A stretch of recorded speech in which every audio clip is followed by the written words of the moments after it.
On Sunday, November 24th, 2019, 4 divers arrived from China in the US and headed straight to Manatee Springs. Dressed in their diving suits, they split into 2 groups. The first group included Wang, a cave diving instructor with over 500 hours of diving experience, and his partner Chen, who had 100 hours of experience. The second group consisted of 𝗔𝗕𝗢𝗨𝗧 and her husband, Fu-Shu, who had only 11 hours of diving experience, significantly less than the first group. However, their lack of experience was the least of their worries that day. Out of all these people, Wang was the only diver who had previously been to Manatee Springs, but that had been years ago. Unfortunately, many things had changed since then. Wang didn't read any of the updates about the cave, missing critical new information. For example, heavy rain from days before that straightened the curtain in the spring. Worse yet, some tunnels had collapsed, and divers were advised to avoid them. Tragically, Wang and his team were unaware of these dangers. So, what happened to them? To discover the complete story, watch the video until the end. Make sure you subscribe to our channel so you never miss any of our fascinating videos. About the cave. Manatee Springs is situated in Manatee Springs State Park, Florida, USA. It's a karst cave system, which means that it is formed by the dissolution of limestone over millions of years.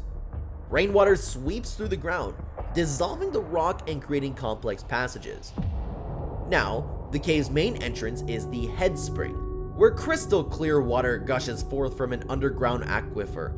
Divers and explorers venture onto its depths, equipped with specialized gear.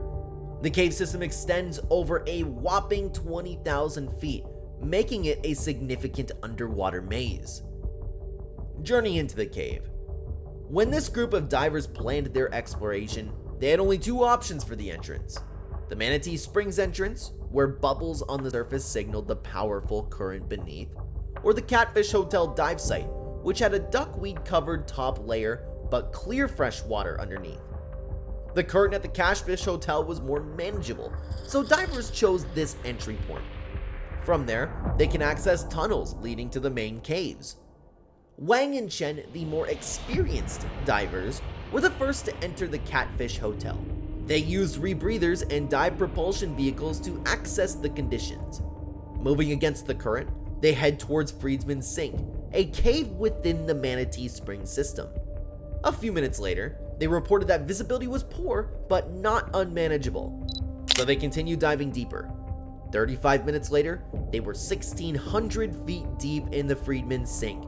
Satisfied that the area was safe, they decided to swim back up to meet Zhao and Fu-Shu, who were still waiting at the surface. Using less sophisticated equipment, 𝗔𝗕𝗢𝗨𝗧 and Fu-Shu dove into the springs. As they descended, they met Wang and Chen around 500 feet from the exit. They checked their oxygen levels and proceeded with the exploration as a single unit. However, the current began to strengthen due to water overflowing from a nearby aquifer. The surge of water forced its way into the tunnels, causing some of their walls to collapse, blocking the passageways. Wang and the others tried to find an exit, but the situation quickly turned dire.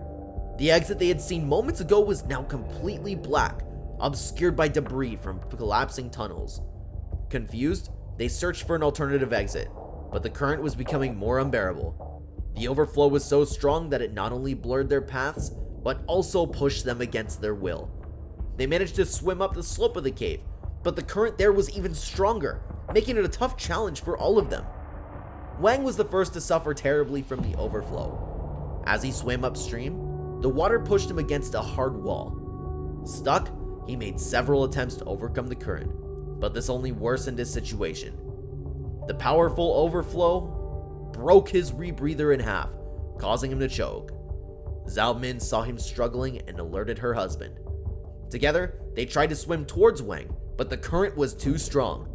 They were not far from him, so they used their light to signal that they would call for help. Meanwhile, Chen had been pulled into a big hole and was struggling to get out.